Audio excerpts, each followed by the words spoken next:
Hello friends, आपके अपने YouTube channel साहित्यिक नॉलेज में आपका स्वागत है। फ्रेंड्स, हम पढ़ रहे हैं यूजीसी नेट जेआरएफ के सिलेबस में शामिल कहानियों को। आज हम पढ़ेंगे फणीश्वर नाथ रेणु जी द्वारा लिखी कहानी तीसरी कसम उर्फ मारे गए गुलफाम। अगली 2 वीडियो में हम इस कहानी को देख चुके हैं, बाकी कहानी को इस वीडियो में देखेंगे। पिछले वीडियो में यह कहानी यहाँ तक हुई थी। हीरामन का मुंह लाल हो गया, वह सिर नीचा करके हंसने लगा। आज तेगछिया पर रहने वाले महावीर स्वामी भी सहाय हैं हीरामन पर। तेगछिया के नीचे एक भी गाड़ी नहीं, हमेशा गाड़ी और गाड़ी वालों की भीड़ लगी रहती है। यहाँ सिर्फ एक साइकिल वाला बैठकर सुस्ता रहा है। महावीर स्वामी को सुमर कर हीरामन ने गाड़ी रोकी। हीराबाई पर्दा हटाने लगी। हीरामन ने पहली बार आंखों से बात की है हीराबाई से। साइकिल वाला इधर ही टकटकी लगाकर देख रहा है। बैलों को खोलने से पहले बांस की टिकटी लगाकर गाड़ी को टिका दिया। फिर साइकिल वाले की ओर बार बार घूरते हुए पूछा, कहाँ जाना है? मेला? कहाँ से आना हो रहा है? बिशनपुर से। बस इतनी ही दूर में थसथसा कर रह गए। हाय रे जवानी। साइकिल वाला दुबला पतला नौजवान मिनमिनाकर कुछ बोला और बीड़ी सुलगाकर उठ खड़ा हुआ। हीरामन दुनिया भर की निगाह से बचा कर रखना चाहता है हीराबाई को। उसने चारों ओर नज़र दौड़ाकर देख लिया, कहीं कोई गाड़ी या घोड़ा नहीं। कजरी नदी की दुबली पतली धारा तेगछिया के पास आकर पूरब की ओर मुड़ गई है। हीराबाई पानी में बैठी हुई भैंसों की ओर उनकी पीठ पर बैठे हुए बगलों को देख रही है। हीरामन बोला, जाइए घाट पर हाथ मुंह धो आइए। हीराबाई गाड़ी से नीचे उतरी। हीरामन का कलेजा धड़क उठा। नहीं, पाँव सीधे हैं, टेढ़े नहीं हैं। लेकिन तलवा इतना लाल क्यों है? हीराबाई घाट की ओर चली गई, गांव की बहू बेटी की तरह सिर नीचा करके धीरे धीरे। कौन कहेगा कि कंपनी की औरत है? औरत नहीं, लड़की, शायद कुमारी ही है। हीरामन टिकटी पर टिकी गाड़ी पर बैठ गया। उसने टप्पर में झाँक कर देखा। एक बार इधर उधर देखकर हीराबाई के तकिए पर हाथ रख दिया। फिर तकिए पर केहनी डालकर झुकता गया। खुशबू उसकी देह में समा गई। तकिए के गिलाफ पर कड़े फूलों को उंगलियों से छूकर उसने सूंघा। हाय रे हाय, इतनी सुगंध! हीरामन को लगा कि एक साथ 5 चिलम गांजा फूंक कर वह उठा है। हीराबाई के छोटे आईने में उसने अपना मुंह देखा। आंखें उसकी इतनी लाल क्यों हैं? हीराबाई लौटकर आई तो उसने हंसकर कहा, अब आप गाड़ी का पहरा दीजिए, मैं आता हूँ तुरंत। हीरामन ने अपना शफरी झोली से सहेजी हुई गंजी निकाली, गमछा झाड़ कर कंधे पर लिया और हाथ में बाल्टी लटकाकर चला। उसके बैलों ने बारी बारी से हुक हुक करके कुछ कहा। हीरामन ने जाते जाते उलट कर कहा, हाँ, प्यास सभी को लगी है, लौट कर आता हूँ तो घास दूंगा, बदमाशी मत करो। बैलों ने कान हिलाए। नहा धोकर कब लौटा हीरामन? हीराबाई को नहीं मालूम। कजरी की धारा को देखते देखते उसकी आंखों में रात की उछटी हुई नींद लौट आई थी। हीरामन पास के गांव से जलपान के लिए दही चूड़ा चीनी ले आया। उठिए, नींद तोड़िए, 2 मुट्ठी जलपान कर लीजिए। हीराबाई आँख खोलकर अचरज में पड़ गई। एक हाथ में मिट्टी के नए बर्तन में दही, केले के पत्ते, दूसरे हाथ में बाल्टी भर पानी, आंखों में आत्मीयतापूर्ण अनुरोध। इतनी चीज़ें कहाँ से ले आए? इस गांव का दही नामी है। चाह तो फारबिसगंज का ही पाइएगा। हीरामन की देह की गुदगुदी मिट गई। हीरामन ने कहा, तुम भी पत्तल बिछाओ। क्यों? तुम नहीं खाओगे तो समेट कर रख लो अपनी झोली में, मैं भी नहीं खाऊंगी। इस हीरामन लज्जा कर बोला, अच्छी बात, आप खा लीजिए पहले पीछे क्या, तुम भी बैठो। हीरामन का जी जुड़ा गया। हीरामन ने अपने हाथ से उसका पत्तल बिछा दिया, पानी छीटा दिया, चूड़ा निकाल कर दिया। इस धन्य है। हीरामन ने देखा, भगवती मैया भोग लगा रही हैं। लाल होठों पर गोरस का परस। पहाड़ी तोते को दूध भात खाते देखा है? दिन ढल गया। टप्पर में सोई हीराबाई और ज़मीन पर दरी बिछाकर सोई हीरामन की नींद एक ही साथ खुली। मेले की ओर जाने वाली गाड़ियाँ तेगछिया के पास रुकी हैं। बच्चे कचर पचर कर रहे हैं। हीरामन हड़बड़ा कर उठा, टप्पर के अंदर झाँक कर इशारे से कहा, दिन ढल गया है। गाड़ी में बैलों को जोतते समय उसने गाड़ी वालों के सवालों का कोई जवाब नहीं दिया। गाड़ी हाँकते हुए बोला, सिरपुर बाजार के अस्पताल की डॉक्टरनी है, रोगी देखने जा रही है। पास ही कुड़मा गांव। हीराबाई छत्तापुर पचीरा का नाम भूल गई। गाड़ी जब कुछ दूर आगे बढ़ाई तो उसने हंसकर पूछा, पत्तापुर छपीरा। हंसते हंसते पेट में बल पड़ जाए हीरामन के। पत्तापुर छपीरा, हाँ हाँ, वे लोग छत्तापुर पचीरा के ही गाड़ीवान थे। उनसे कैसे कहता ही। हीराबाई मुस्कुराती हुई गांव की ओर देखने लगी। सड़क तक्षिया गांव के बीच से निकलती है। गांव के बच्चों ने पर्दे वाली गाड़ी देखी तो तालियां बजा बजा कर रटी हुई पंक्तियां दोहराने लगे। लाली लाली डोलिया में लाली रे दुल्हनिया पान खाए। हीरामन हंसा। दुल्हनिया, लाली लाली डोलिया, दुल्हनिया पान खाती है, दुल्हा की पगड़ी में मुंह पोंछती है। ओ दुल्हनिया, तक्षिया गांव के बच्चों को याद रखना। लौटती बेर गुड़ का लड्डू लेती अइयो। लाख बरिस तेरा हुल्हा जिए। हुल्हा अर्थात दुल्हा जिए। कितने दिनों का हौसला पूरा हुआ हीरामन का। ऐसे कितने सपने देखे हैं उसने। वह अपनी दुल्हन को लेकर लौट रहा है। हर गांव के बच्चे तालियां बजा कर गा रहे हैं। हर आंगन से झांक कर देख रही हैं औरतें। मर्द लोग पूछ रहे हैं, कहाँ की गाड़ी है, कहाँ जाएगी। उसकी दुल्हन डोली का पर्दा थोड़ा सरका कर देखती है। और भी कितने सपने। गांव से बाहर निकल कर उसने कनखियों से टप्पर के अंदर झाँका। हीराबाई कुछ सोच रही है। हीरामन भी किसी सोच में पड़ गया। थोड़ी देर बाद वह गुनगुनाने लगा, सजन रे झूठ मत बोलो, खुदा के पास जाना है। न हाथी है न घोड़ा है, नहीं गाड़ी, वहाँ पैदल ही जाना है। सजन रे झूठ मत बोलो। हीराबाई ने पूछा, क्यों मीता, तुम्हारी अपनी बोली में कोई गीत नहीं क्या।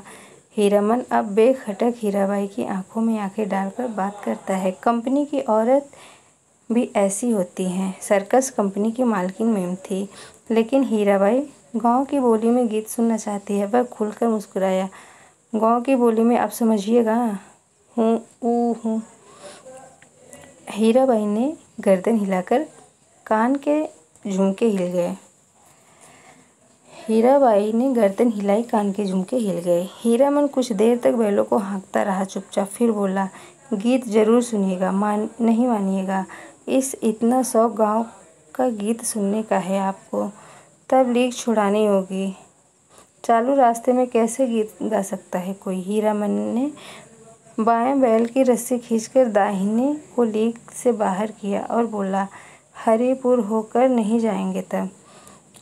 चालू लीक को काटते देख कर हीरामन की गाड़ी के पीछे वाले गाड़ीवान ने चिल्लाकर पूछा, काहे हो गाड़ीवान, लीक छोड़कर बिलीक कहाँ उधर। हीरामन ने हवा में दुआली घुमाते हुए जवाब दिया, कहाँ के बेलिकी, वह सड़क नननपुर तो नहीं जाएगी। फिर अपने आप बड़बड़ाया, इस मुल्क के लोगों की यही आदत बुरी है, राह चलते 100 जिरह करेंगी। अरे भाई, तुमको जाना है जाओ, देहाती भुच्च सब। नैनपुर की सड़क पर गाड़ी लाकर हीरामन ने बैलों की रस्सी ढीली कर दी। बैलों ने दुल्की चाल छोड़कर कदम चाल पकड़ी। हीराबाई ने देखा, सचमुच नैनपुर की सड़क बड़ी सूनी है। हीरामन उसकी आंखों की बोली समझता है। घबराने की बात नहीं, यह सड़क भी फारबिसगंज जाएगी। राह घाट के लोग बहुत अच्छे हैं। एक घड़ी रात तक हम लोग पहुंच जाएंगे। हीराबाई को फारबिसगंज पहुंचने की जल्दी नहीं। हीरामन पर उसको इतना भरोसा हो गया कि डर भय की कोई बात नहीं उठती है मन में। हीरामन ने पहले जी भरकर मुस्कुरा लिया। कौन गीत गाए वह। हीराबाई को गीत और कथा दोनों का शौक है। इस महुआ घटवारिन, वह बोला, अच्छा, जब आपको इतना शौक है तो सुनिए महुआ घटवारिन का गीत। इसमें गीत भी है, कथा भी है। कितने दिनों के बाद भगवती ने यह हौसला भी पूरा कर दिया। जय भगवती। आज हीरामन अपने मन को खलास कर लेगा। वह हीराबाई की थमी हुई मुस्कुराहट को देखना चाहता है। सुनिए, आज भी परमान नदी में महुआ घटवारिन के कई पुराने घाट हैं। इसी मुल्क की थी महुआ, थी तो घटवारिन, लेकिन 100 सतवंती में एक थी। उसका बाप दारू ताड़ी पीकर रात दिन बेहोश पड़ा रहता। उसकी सौतेली माँ साक्षात राक्षसनी, बहुत बड़ी नज़र चालक, रात में गांजा दारू अफीम चुरा कर बेचने वाले से लेकर तरह तरह के लोगों से उसकी जान पहचान थी। सबसे गुट्टा भर हेल मेल। महुआ कुमारी थी, लेकिन काम कराते कराते उसकी हड्डी निकाल दी थी राक्षसनी ने। जवान हो गई थी, कहीं शादी ब्याह की बात भी नहीं चलाई। एक रात की बात सुनिए। हीरामन ने धीरे धीरे गुनगुनाकर गला साफ किया। हे सावन भदवारे र उमड़ल नदिया गे में मैं यो ओ मैं यो गैरनी भयावनी ए हे ए तड़का तड़के धड़के करेज आ मोरा कि हमहू जे बार नान्ही रे। ओ माँ सावन भादो की उमड़ी नदी, भयावनी रात बिजली कड़कती है। मैं बारी कुंवारी नन्ही बच्ची, मेरा कलेजा धड़कता है। अकेली कैसे जाऊँ घाट पर, सो भी परदेसी राही बटोही के पैर में तेल लगाने के लिए।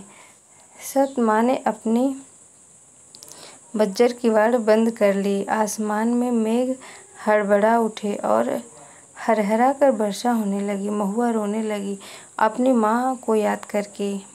आज उसकी माँ रहती तो ऐसे दुर्दिन में कलेजे से सटा कर रखती अपनी महुआ बेटी को। गे मैया, इसी दिन के लिए, यही दिखाने के लिए तुमने कोख में रखा था। महुआ अपनी माँ पर गुस्साई। क्यों वह अकेली मर गई, जी भर कर कोसती हुई बोली। हीरामन ने लक्ष्य किया। हीराबाई तकिए पर केहूनी गड़ाकर गीत में मगन एकटक उसकी ओर देख रही थी। खोई हुई सूरत कैसी भोली लगती है। हीरामन ने गले में कपकपी पैदा की। हो रे डाइनिया, मयो मोरी नुनवा चटाई काहे नाही मारली सौरी घर, एही दिनवा खातिर छिनरो धिया तेहू पोसली की नेनू दूध उगटन। हीरामन ने दम लेते हुए पूछा, भाखा भी समझती हैं कुछ या खाली गीत ही सुनती हैं? हीरा बोली, समझती हूँ। उगटन माने उबटन, जो देह में लगाते हैं। हीरामन ने विस्मित होकर कहा, इस सो रोने धोने से क्या होए? सौदागर ने पूछा। सौदागर ने पूरा दाम चुका दिया था। महुआ का बाल पकड़ कर घसीटता हुआ नाव पर चढ़ा और माझी को हुक्म दिया, नाव खोलो, पाल बांधो।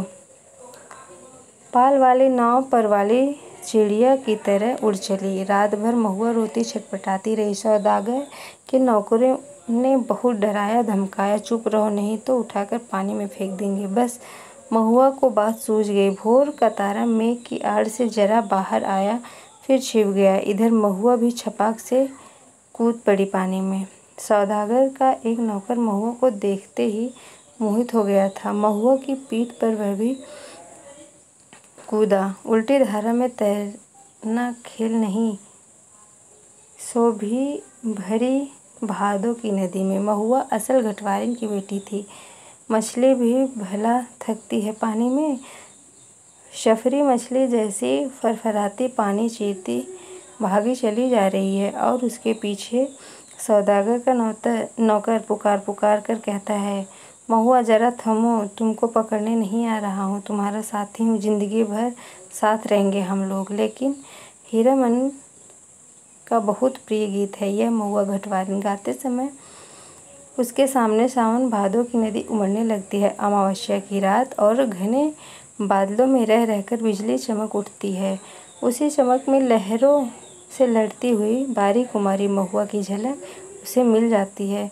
सफरी मछली की चाल और तेज हो जाती है। उसको लगता है वह खुद सौदागर का नौकर है। महुआ कोई बात नहीं सुनती, प्रतीत करती नहीं, उलट कर देखती भी नहीं।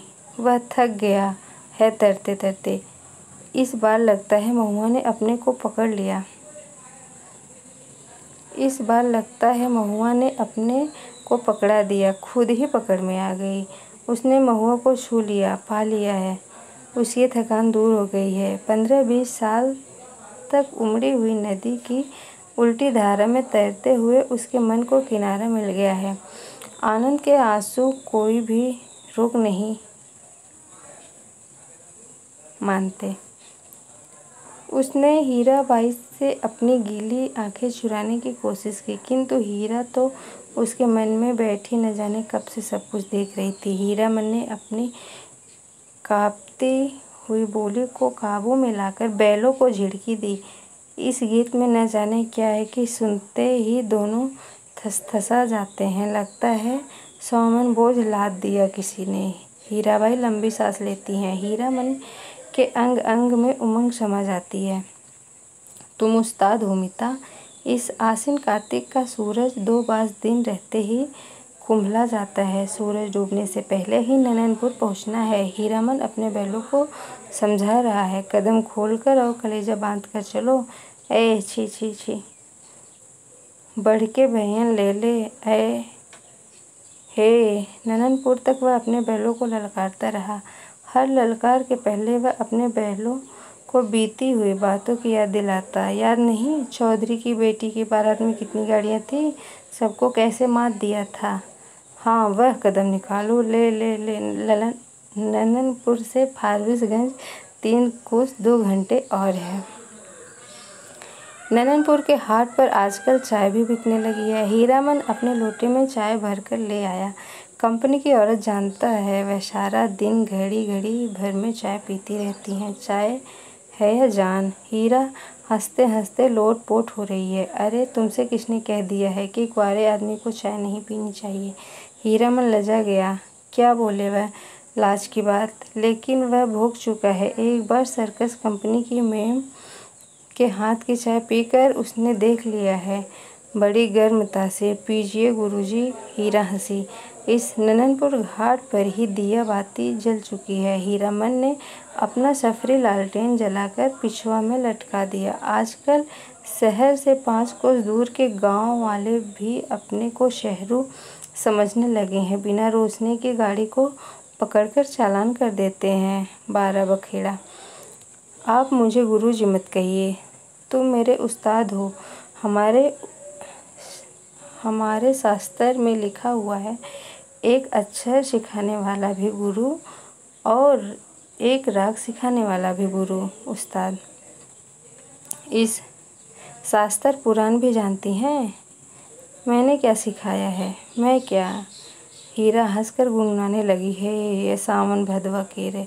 हीरामन अचरज के मारे गूंगा हो गया। इस इतना तेज जेहन हूबहू महुआ घटवारिन।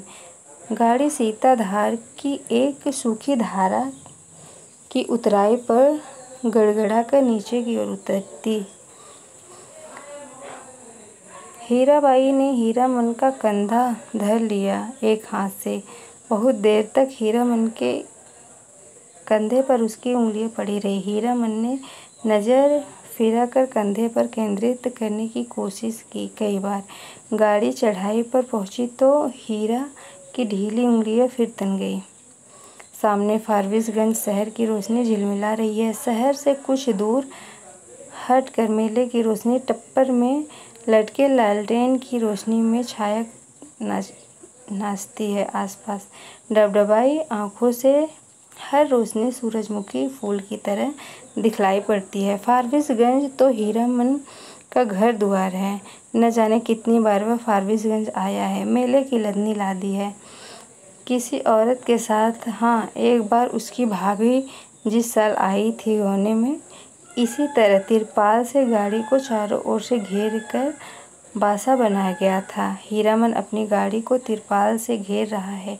गाड़ी वन पट्टी में सुबह होते ही रोहतास नौटंकी कंपनी के मैनेजर से बात करके भर्ती हो जाएगी हीराबाई। परसों मेला खुल रहा है। इस बार मेले में पाल चट्टी खूब जमी है। बस एक रात, आज रात भर हीरामन की गाड़ी में रहेगी वह। हीरामन की गाड़ी में नहीं, घर में। फ्रेंड्स, इस वीडियो में इतना ही। बाकी कहानी को हम अगली वीडियो में